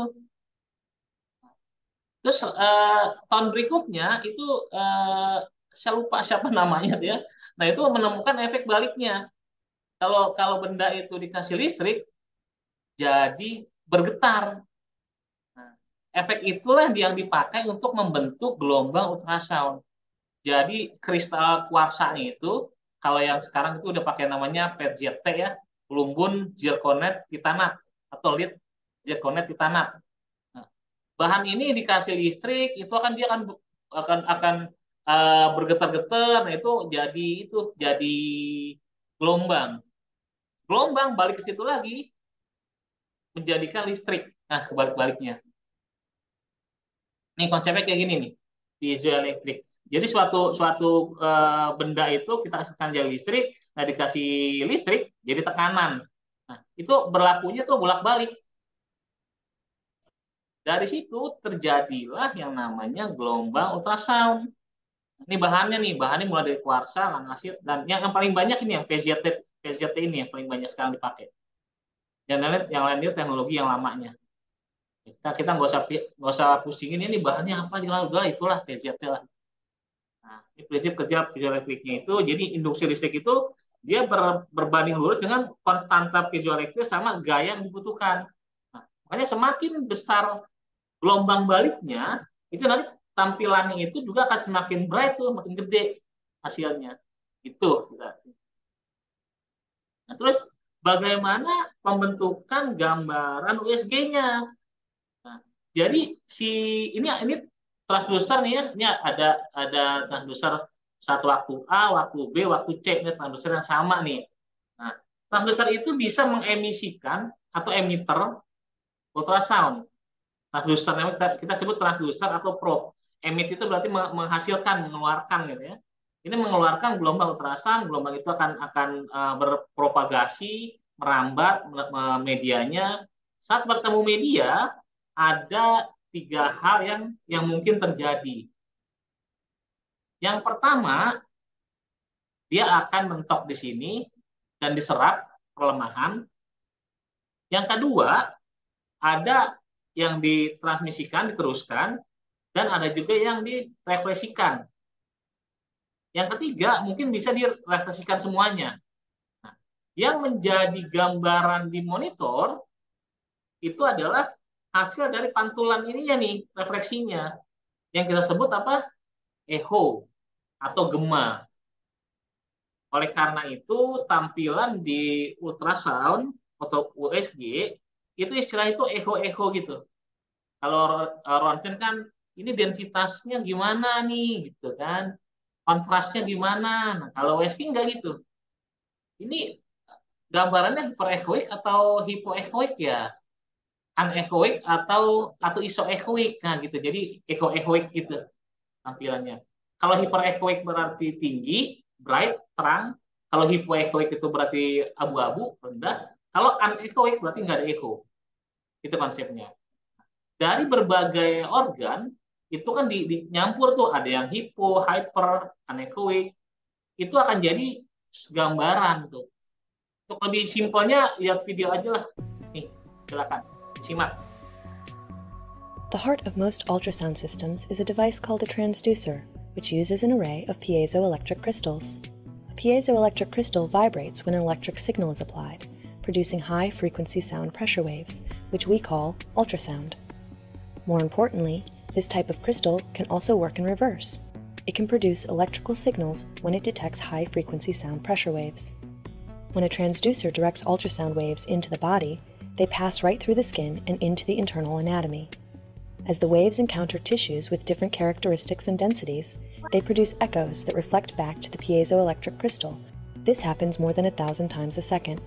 Returning echoes are converted to electric signals, which a computer converts into points of brightness on the image, corresponding to the anatomic position and the strength of the reflecting echoes. A medical transducer contains a large array of crystals, which allow it to make a series of image lines that, together, form a complete image frame, called a sonogram. In addition, all the crystals are repeatedly activated many times in such a way that a complete image frame is formed around 20 times per second, so that real-time motion is displayed in the ultrasound image. Nah, gitu tuh. Jadi kayak gitu tuh ilustrasinya. Jadi dia akan coba baliknya, terus nanti kalau digabungin itu akan jadi sebuah gambaran USG. Nah, secara skema pembentukan itu kayak gini nih. Ini dari motor listrik ke motor listriknya itu langsung diubah menjadi pulsa listrik. Nah, pulsa listrik itu akan masuk ke transducer mengenai kristal piezoelektrik yang tadi PZT tadi ya. Nah, itu akan berubah menjadi gelombang ultrasound. Gelombang ultrasound nanti akan berpropagasi di tubuh atau objek atau organ. Ini akan dibalikkan nih. Direfleksikan balik lagi ke transducer. Balik ke sini nih. Kalau yang di sini itu adalah listrik diubah jadi dari gelombang ultrasound. Tapi kalau udah balik, si echo itu masuk ke kristal piezoelektrik, itu akan dirubah lagi menjadi pulsa listrik. Nah, karena pulsa listriknya itu dari berbagai bentukan organ, nanti macam-macam tuh. Ada yang hyper, ada yang hypo, ada yang anechoic, ada yang iso, gitulah. Nah, itu diramu oleh si post processingnya, sinyal post processing menjadi gambar oleh USG. Gitu, secara simpel tuh kayak gitu. Nah, jadi diharapkan teman-teman udah bisa jelasin katanya gimana sih pembentukan gambar USG. Nah, apalinnya skema ini nih. Nih kayak gini skemanya. Kita simpel itu sebenarnya. Jadi nggak usah jelasin yang sampai yang rumit-rumitnya gitu. Yang penting kita tahu konsep pembentukannya. Ciri-ciri orang yang smart gitu ya, itu bisa menyederhanakan yang rumit gitu. Jadi nggak usah perlu kita jelasin mulai dari ini kristal piezoelektrik apa ada piezo tekanan itu nggak perlu. Nggak usah simpelin aja kalau disuruh bagaimana sih pembentukan gambar USG nih kayak gini nih, apalin. ya. Nah, terus kok bisa nih tampilannya tuh sesuai tuh. Nah, ini analoginya kayak gini nih. Nah, jadi ini transducer, ini gelombang ultrasound, nah, contoh ini ke ginjal nih. Ini ginjal secara real nih. Kan saat transducer itu kena ginjal yang depan, dia langsung dibalikin ya. Tapi ada juga setelah ini kan nggak dibalikin semua, ada yang terus. Jadi tuh proses emitter dan refleksi itu berlaku terus menerus bolak balik gitu. Nah, yang balik akan ditangkap oleh transducer. Contoh organ yang sebelah sini yang atas dia kan lebih dulu baliknya tuh. Nah, itu akan ditaruh di paling atas sama monitor nih. Nah, yang bawah taruhnya di bawah. Jadi tuh nggak akan ketuker tuh gambarannya. Jadi dia akan berdasarkan time echo, echo yang balik ke waktu keberapa gitu. Paham ya? Oke. Semoga dimengerti lah. Nanti ada tanya jawab. Nah, terus bagaimana gambaran itu terjadi di monitor? Jadi kalau kita lihat tadi kan ada titik-titiknya tuh ya, ada titik hitam, titik putih. Nah, itu menandakan amplitudonya tuh kalau gelap terangnya. Semakin terang, amplitudonya itu semakin tinggi. Jadi kalau kita lihat nanti gambaran yang putih, nah itu amplitudo tinggi tuh berarti itu. Kalau rendah, berarti amplitudo rendah. Nah, terus posisi titiknya gimana? Itu tergantung dari kedalaman si organnya. Echo yang balik itu di waktu berapa? Terangnya itu sama tadi kekuatan amplitudo dari si echo-nya. Nah, kalau digabungin, nah jadi gambaran nih, jadi kayak gini misalkan nih. Nah, jadi kayak gini nih. Jadi putih ini berarti nih dia tinggi nih amplitudonya nih. Kalau ini rendah banget. Nah, ini posisi yang sini, ini pasti ya di paling lama tuh nyampenya tuh, baliknya tuh. Nah, kayak gitu ya tampilannya. Sesimpelnya seperti itu. Nah, terus tadi saya bilang kan ada yang namanya artefak atau noise. Apa sih artefak? Artefak itu tuh gelombang yang mengganggu aja. Nah, di situ juga nanti kita ada yang namanya istilahnya gain atau penguatan gelombang, atenuasi, perlemahan, dan yang gak kalah penting tuh akustik impedansi. Nah, impedansi akustik itu seberapa besar hambatannya tuh. Jadi setiap organ itu memiliki akustik impedansi yang beda-beda. Nah, makanya nanti tuh banyak banget yang agak jadi noise tuh di situ kalau di transducer gambar USG. Pak, Pak boleh nanya nggak Pak? Boleh, boleh, silakan. Jadi Pak Woi, tolong ke slide yang sebelumnya Pak, yang Oke. gain tadi Pak. Ini Pak, iya, gain itu terjadi tuh gimana Pak ya? Apa karena misalkan dasar-dasarnya udah di set ke frekuensi sekian, cuman ah mau ditambahin lagi frekuensinya kan pakai gain kan Pak? Itu tuh oh, dinaikin oke. lagi tekanan listriknya apa gimana Pak? Oke, siap. Makasih, makasih. Nah, gain itu adalah itu kita kasih perlakuan supaya echo-nya itu, echo yang balik itu lebih tinggi amplitudonya. Sonografer bisa mengatur gain-nya. Kalau di alatnya realnya itu ada yang namanya TGC dan ada juga yang namanya overall gain. Nanti kita bisa putar tuh. Mirip bisa kita lagi mau kalau di X-ray itu kita atur MAS-nya gitu ya. Makin MAS makin makin hitam gitu kan. Nah, ini bisa gambarnya kurang terang nih, kurang kuat. Kita putar aja gain-nya ke kanan. Nanti lebih kuatin tuh. Gitu perlakuannya. Bukan frekuensinya yang kita atur, tapi amplitudonya diperkuat. Jawab ya, semoga ya. Ya Pak, yang ya maksudnya yang saya tanyain tuh dia bisa nguatin amplitudenya tuh karena apa? Karena tekanan listrik apa tegangan listriknya naik gitu kayak berarti KV-nya naik gitu apa gimana Pak? Iya, kita atur kayak kita kan kan ada namanya kayak osiloskop gitu kan. Udah pernah lihat Ya Pak, osiloskop belum? pernah dengar sih Pak tapi lupa Nah, apa. itu kan kita bisa atur kekuatan amplitudonya tuh, diatur.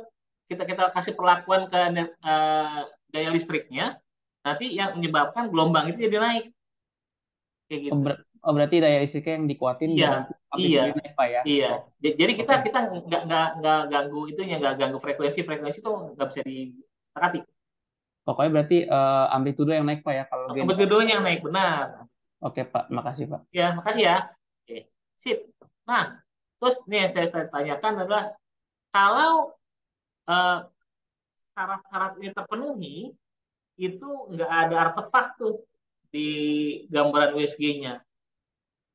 Kecepatannya konstan 1540, terus gelombang suara itu lurus gerakannya, dan atenuasinya itu persis segitu 0,5 desibel cm per megahertz.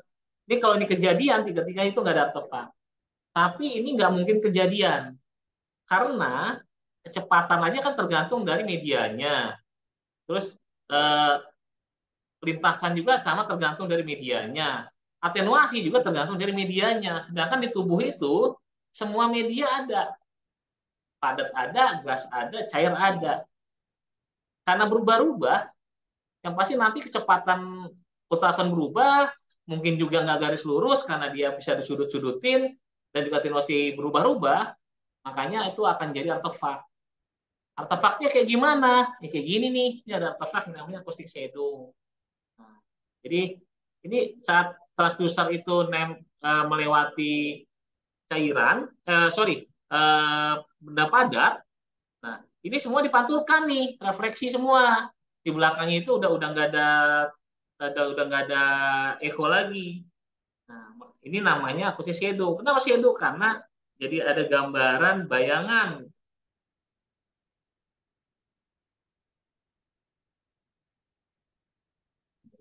Terus ada lagi yang namanya edge shadowing. Kalau tadi itu shadow-nya itu di semuanya, di semua organnya nih. Ini lesi hyperechoic ya. Ini ada batu di gallbladder. Nah, ini ada shadow nih semuanya nih. Tapi ada yang namanya edge shadow. Edge shadow itu cuma di tepinya aja nih. Ini gambar gallbladder secara utuh gede.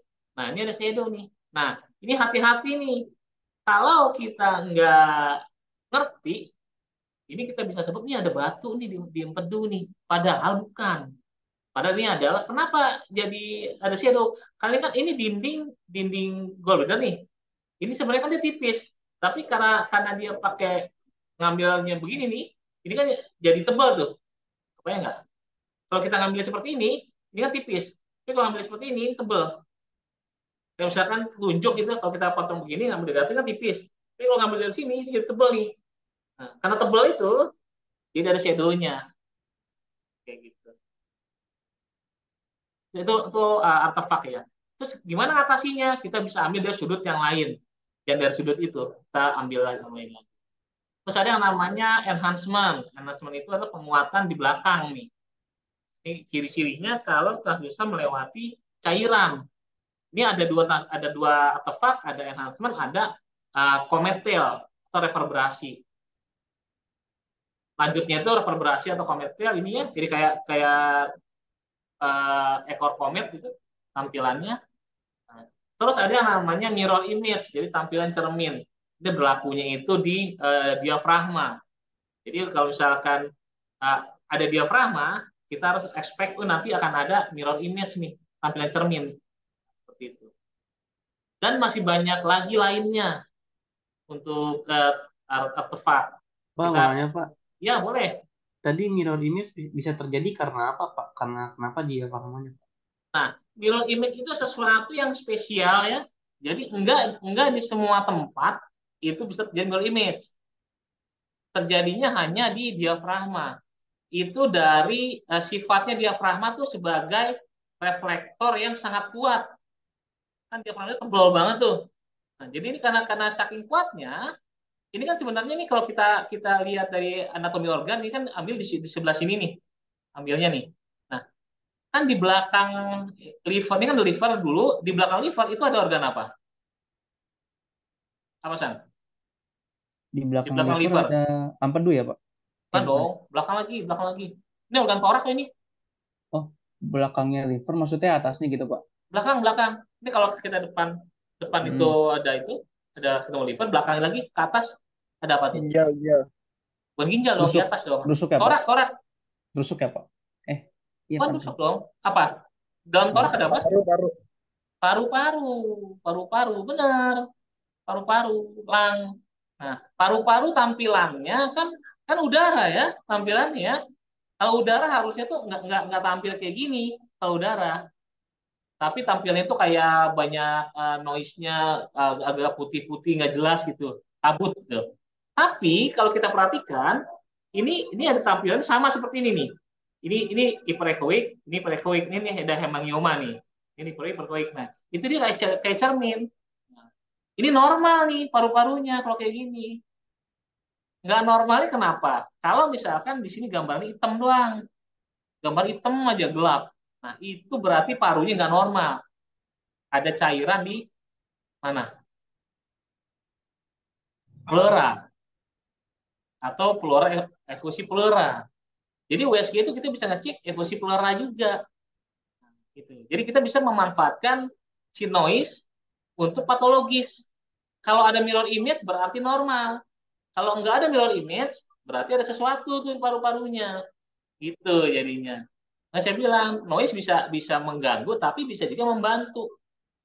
Itu salah satu kayak gitu. Oke, kita habisin dulu materinya, baru nanti jawab. Ini cuma ultrasound goalnya itu ini kita untuk menyamakan yang tisu dan membedakan yang non tisu gitu sebenarnya. Nah, ini nanti kita juga akan bahas tentang pusing impedansi tadi udah ya. Terus sama resolusi nih. Resolusi di USG itu ada 4 tuh.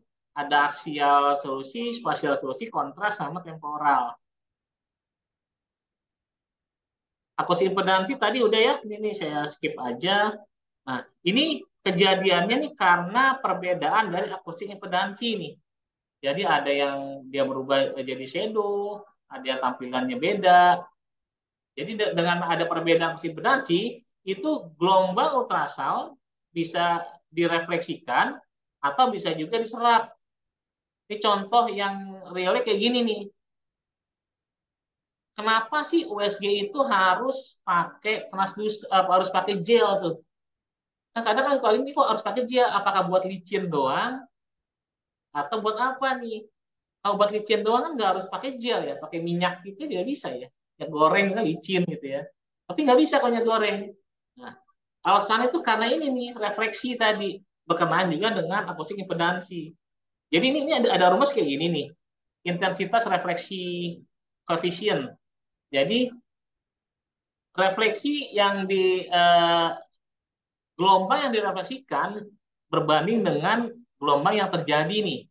Jadi rumusnya itu akustik impedansi gelombang kedua dikurang gelombang pertama dibagi akustik impedansi gelombang kedua dan tambah gelombang pertama. Nah, jika perbedaan akustik impedansi terlalu jauh, ini contohnya adalah udara sama soft tissue. Soft tissue itu, halo, sorry. Soft tissue itu 1,6 juta, tapi udara itu 400. Karena perbedaan yang tinggi, ini kalau kita masukin rumus, itu 0,995 itu dipantulkan. Artinya apa? Gelombang ultrasound itu nggak lewat. Nggak bisa lewat tuh. Nah, makanya kalau kita pakai transducer, nggak pakai gel, kita tempel kulit, itu nggak ada gambaran tuh. Karena ada udara. Jadi ada dua interaksi terhadap medium. Medium transducer ke medium udara. Karena perbedaannya jauh, semua dipantulkan tuh, nggak ada yang lewat. Untuk mengatasi hal itu kita pakai gel USG. Yang akustik impedansi itu udah disamakan dengan transducer. Makanya jadi bisa lewat. Maksudnya kayak gitu. Nah, ini ada beberapa tipe resolusi. Ada yang namanya aksial resolusi itu kemampuan untuk membedakan antara objek yang berdekatan secara horizontal tuh. Jadi kanan kiri itu kita bisa bedakan nih dua ini nih. Ada lagi yang namanya lateral. Lateral resolusi itu berarti tegak lurus tuh atas bawah. Di atas bawah itu kita bisa bedakan. Terus yang satu lagi spasial. Spasial itu gabungan antara aksial sama lateral.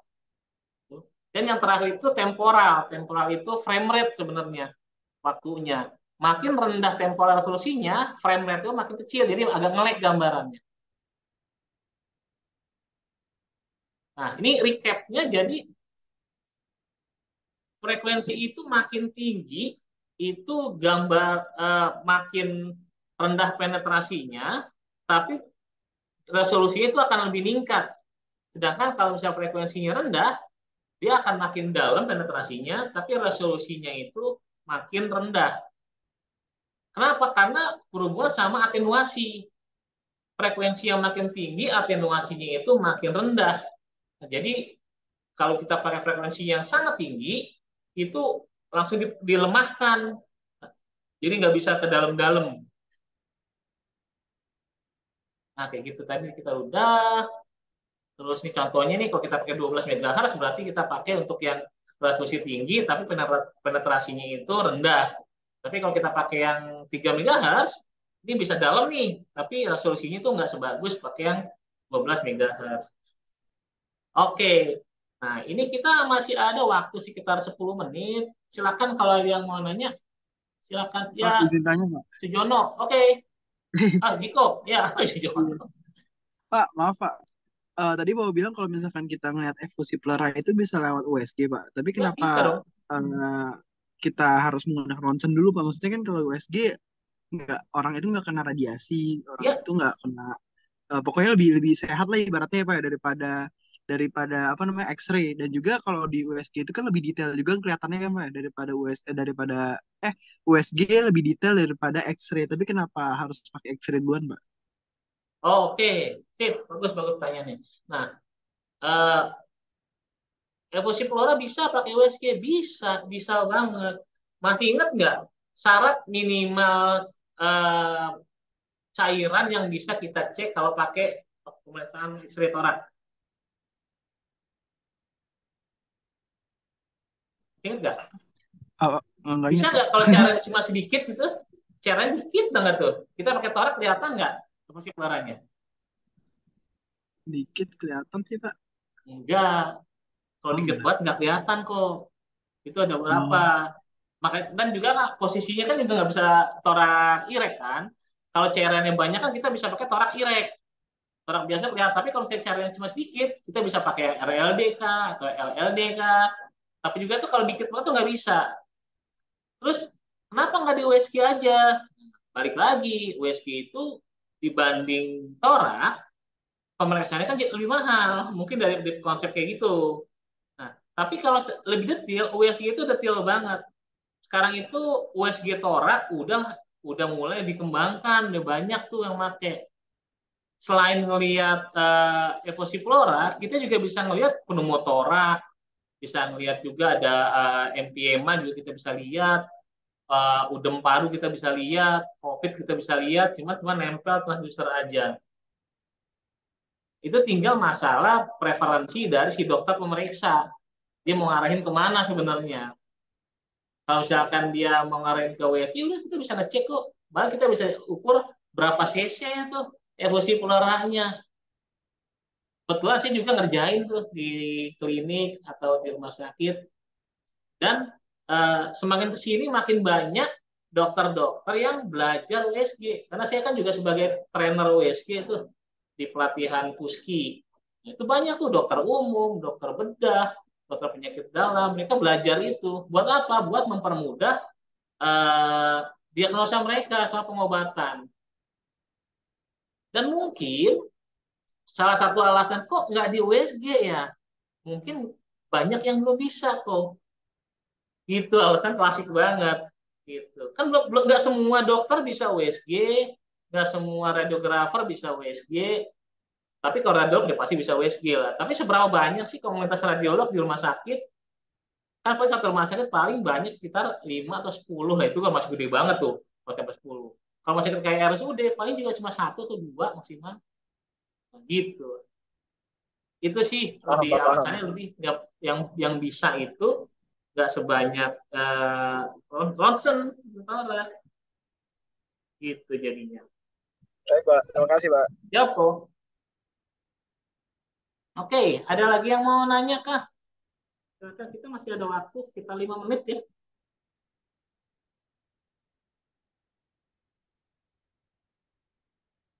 Lagi yang mau nanya? Oh, saya mau nanya, Pak. Boleh. Jadi gini Pak ya, kalau di RS itu ya mungkin ya entah RSUD entah RS yang gede gitu Pak, itu Hmm. tuh sonografer itu kenapa kayak menurut saya kurang ada gitu, kayak kurang terpakai gitu. Dalam maksudnya bahasa kasar gitu, kenapa yang ngerjain USG itu selalu dokter gitu Pak, yang saya lihat sih begitu Pak. Oke. Ya, itu tanyaan itu aja. Oke, Itu ya, aja, Pak. kita tutup screen. Nah, ini pertanyaannya agak miris sih, tapi bener ya. Bener. Kok nggak ngelihat ini ya sonografer di rumah sakit ya? Nah, gitu. Nah, coba coba kita cek dulu ke kitanya dulu, coba Sang. Menurut Isang nih, yang kuliah peminatan USG tiap angkatan itu berapa orang? Tahu nggak jumlahnya? Kurang tahu, Pak. Nggak nanya soalnya, Pak. Nggak tanya ya. Kita mahasiswa kan ada 30 ya satu kelas ya. 30-an ya. Yang mana kan? 28 Pak. 28 ya, 28 anggaplah ya kan 30 60 dia satu angkatan ya. Ya. Yang ngambil USG, peminat USG paling nggak nyampe 10 Sang. Udah kebayang belum? Nggak nyampe 10 ya. Anggap 10 deh. Ya, 10 Pak. ditambah ahli jenjang. Nah, kira-kira dari 10 orang itu mereka full rumah sakit USG enggak? Mungkin belum Paling tentu, ada Pak. satu atau dua. Berarti yang kerja sebagai sonografer tiap tahun paling 2 orang. Kira-kira kalau 2 orang dibandingkan dengan kota Jakarta kegedean ya, Depok deh, kelihatan nggak? Lu bisa nyari nggak tuh orang 2 orang itu? Kurang kurang bisa, Pak. Ini sih. Dibanding Jakarta, Oh, se-Indonesia. Nah, jadi komunitas USG itu yang kerja ya sebagai sonografer itu nggak nyampe 100 orang se-Indonesia, Sang. hmm, Nah, kira-kira lo nyari 100 orang di se-Indonesia atau se-Jakarta aja.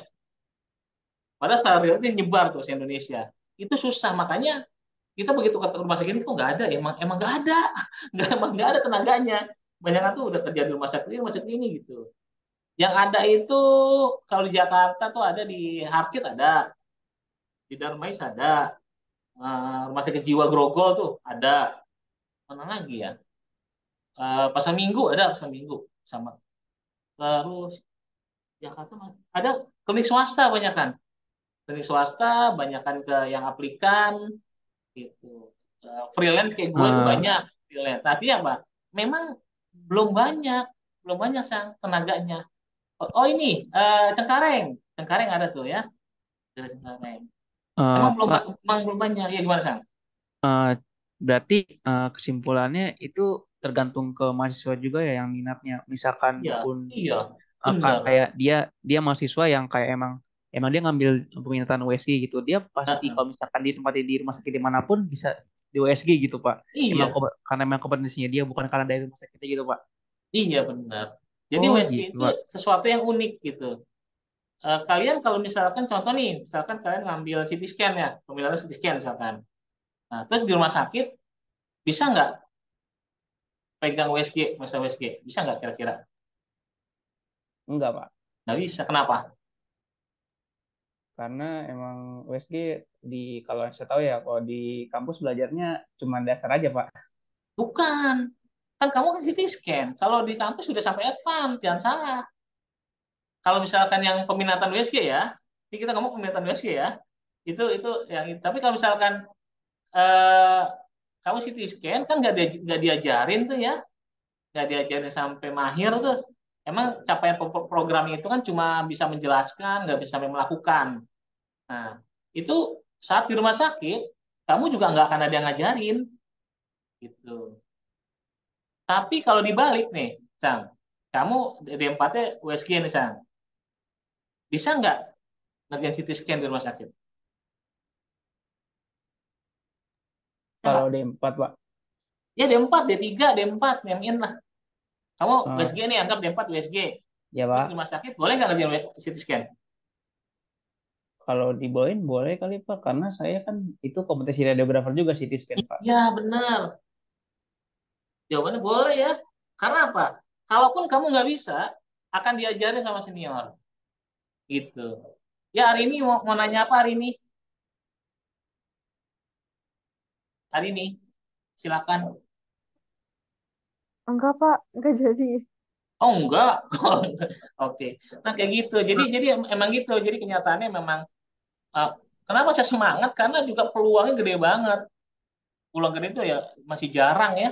jarang-jarang orang yang bisa USG. Nah itu jadi peluang, tapi tantangannya pun gede, jangan salah tuh. Nah, karena masih jarang ya kita buka buka market pasarnya itu ya susah. Tapi dengan susahnya itu malah enak, potensi view-nya makin gede ke T-Kompinya. Iya, Jiko, silakan. Pak, maaf Pak, izin tanya Pak. Kembali ngomong-ngomong tentang pasar nih Pak. Hmm, Kalau USG kan mobile ya Pak ibaratnya ya Pak. Maksudnya ya, yang saya tahu ya Pak dari waktu kita pas belajar USG dasar itu sekarang udah ada alat yang mobile yang bisa kayak mobile phone gitu Pak. ada, Hampir-hampir kayak mobile phone atau laptop itu saya lupa deh Pak.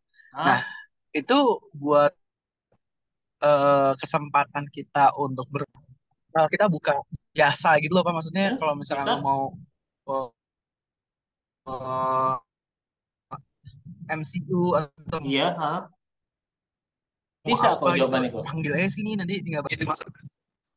Iya, bisa, bisa. Kan sekarang ada alat yang cuma propnya doang tuh.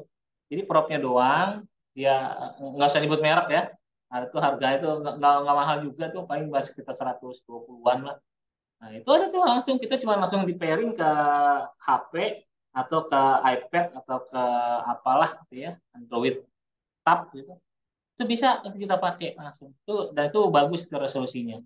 Dual prop lagi. Ada linear, ada convex. Nah, gitu. Bisa tuh. Peluang itu ada. Oke, satu pertanyaan terakhir yang mau tanya silakan. Oke, siapa? Saya boleh, Pak. Terima kasih Pak. Boleh, Lagi, Pak. boleh. Ya. Oh ya, Pak, kalau misalkan mau ngelanjutin studi USG, misalkan saya ngambil permintaan USG di Poltekkes nih, Pak, D4 lulus sarjana terapan. Kalau ada nggak sih, Pak, S2-nya gitu? S2-nya? Oke. Iya.